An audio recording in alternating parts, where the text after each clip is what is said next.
KJ at Your Forever Agency. I thought we'd talk about health share plans because I hear a lot about that. I think right now with the economy the way it is and people are scared and people are challenged with the rates, the way that they're going with health insurance, that the health share plans have certainly gotten an edge. And so I thought I'd speak kind of at a very high level about the difference between a share plan and a health insurance. Predominantly, it comes into structure and funding. So health insurance is provided by a commercial insurance company, government type program or commercial insurance program that you're probably familiar with their name. And they operate basically as a for-profit or a not-for-profit basis. The premiums are paid by the insurer, and the insurer is going to pay for those cover services. So Blue Cross Blue Shield, United, it could be an Aetna, Cigna, any of those plans, or it could be under the Medicare or Medicaid umbrella. So those are going to have different networks as well. So those are where you pay the premium and you have a deductible and a co-insurance. And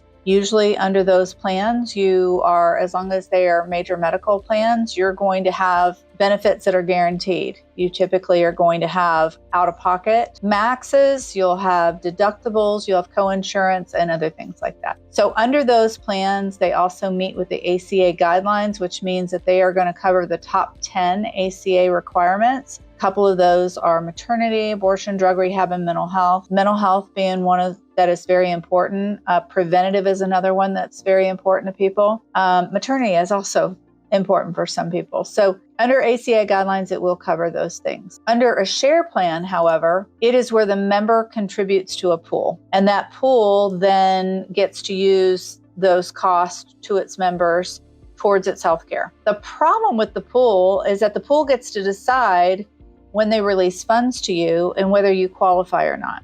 So depending upon what it is, typically they have a board of representatives. They review the claims that have come in, and then they get to decide how much you're going to get towards that benefit. Now, again, each share plan works a little bit differently, but many of those are also going to limit some of the things that we talked about that are covered under ACA. So they're not going to cover maternity, abortion, drug rehab, or mental health, or some of them will have a pre-existing condition period. And those might not be very important to you. But one of the important things that I'll mention about share plans is the regulation. So health insurance is subject to the state and federal regulations that govern the coverage requirements and consumer protections. And so basically financial solvency.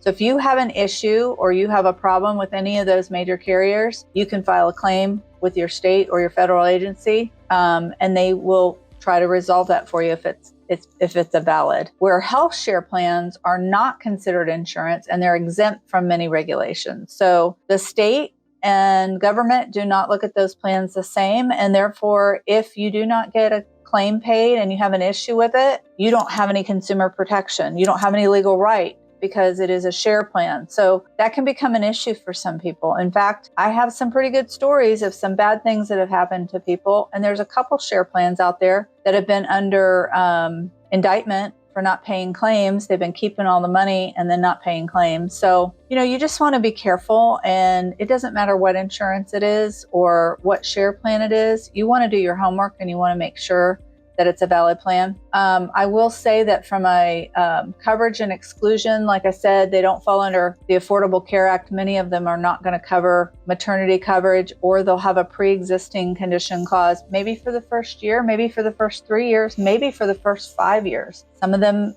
are going to exclude certain conditions altogether. So again, buyer beware. You definitely want to make sure that you look at the fine print, or that you have somebody that understands the language that reads the fine print. Health insurance also usually has preset premiums and deductibles and co-payments.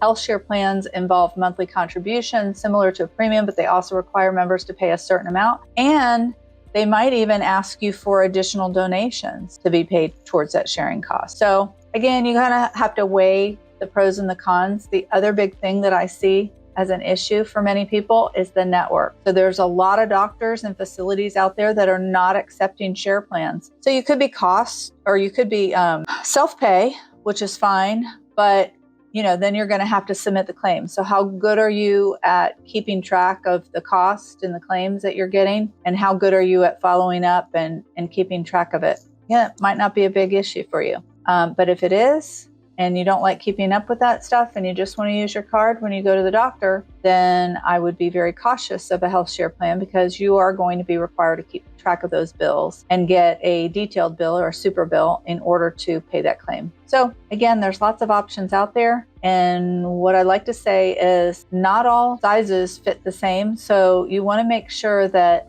the insurance that you're choosing is not just based on price, but it's based on the fit. I often use the example that insurance can be like a pair of jeans.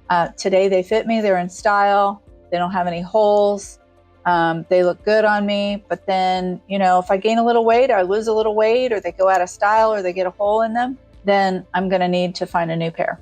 So insurance can be the same way based on your lifestyle and based on the changes that have come about in your life, because the things that you need today as a small family with children might be very different when you're getting ready to go through retirement before your Medicare age years. Understand your plan, understand the pros and the cons of any plan that you take a look at. I'm KG at Your Forever Agency. We're taking the hell out of health insurance. If you like what I've said, please subscribe or add me to your list, and I'll be happy to help you.